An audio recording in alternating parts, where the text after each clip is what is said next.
ارسن فينجر نازل يكتشف المواهب وياخد له لفه كده على السريع. اللي انا نفسي فيه واللي اتمناه ان الناس دي اللي هي اصحاب الاكاديميات، بدل ما يرفعوا الفلوس على الناس اللي هي مش قادره تدفع، او مثلا عايز ادفعها بس في حاجه مهمه. يعني ما هو اي اب اقول لك لا، ما هو انا مش معايا واسطه عشان انا يودي ابني او ارفعه مثلا في نادي انبي، او ادفع له في بتروجيت والاهلي والزمالك والكلام ده، مش هيقدر يدفع ليه؟ لانه في تعليم، في حاجات اساسيات. فهو بتفكيره ان الكرة دي ما فيهاش منها فايدة. ليه ما فيهاش منها فايدة؟ الواد بيلعبوا زي الفل وتمام مية مية، بس بيروح أكاديمية. أنا معايا اتنين أصحابي راحوا أكاديمية الزمالك في أسوان. أنا معرفش إن أكاديمية الزمالك فيها، في أكاديمية الزمالك في أسوان ولا لأ، أو اسم مثلا متاخد. بس أنا اللي بكلمه إن هما خدوا لعيبة، خدوا لعيبة معارف لاعبين تانيين، أو معارف ناس كبيرة، وراحوا موصلوا لهم القاهرة ومش عارف إيه وخلاص، واتاخدوا مية مية. عندك يعني، ما هو اكبر مثال البرازيل، من افضل اللعيبه اللي بتحكيها في العالم وفي التاريخ من ناحيه المهارات. افضل اللعيبه في المهارات، ولعيبه مش لاقيه.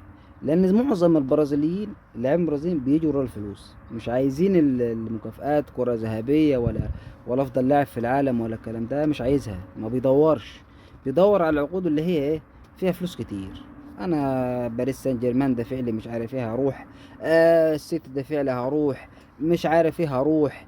ليه؟ وتلاقي اللعب يعني مهارة مش طبيعي والله، مع مهارة مش طبيعية. بس انا عايز اوصله لك، تعالى من اسوان، ابتدي من اسوان كده وخدها، خد خط الصعيد ده كله.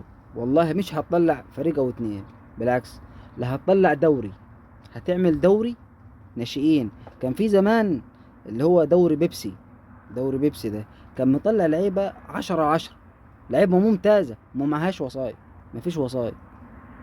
اللعيبة تعالى في الشوارع، في الشوارع كده، تعالى بالليل في الدورات الرمضانية هتكتشف مواهب، والله العظيم هتكتشف مواهب. واكتر من لاعبين كتير بتلعب في الدوري المصري بالاسم، ابن عم فلان وابن خال فلان والكلام ده. اكتر من كده بكتير والله. في الدورات الرمضانية اللي انا بشوفها واللي انا كنت بلعب فيها،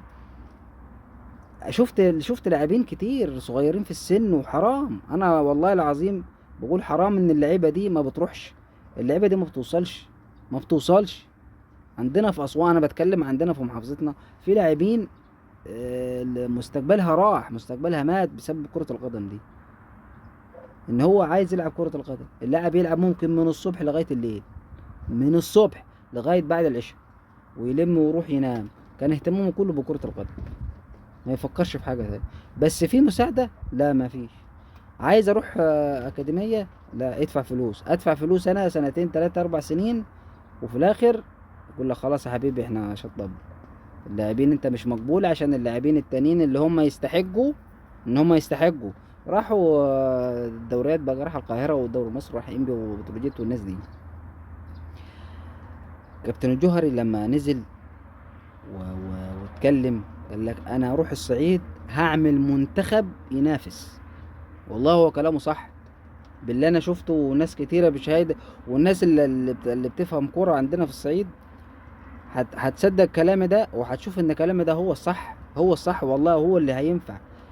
اكتشف المواهب يا عم، تعالى في الشوارع يا عم، شوف الناس دي، تعالى شوف العيال اللي بتلعب دي، تعالى شوف اللي 10 و12 سنة و13 و15 سنة بيلعب كورة، اتفرج عليه ازاي بيعمل ايه. اللاعب بيحلم ان هو يلعب في الفريق الكبير بتاع النادي.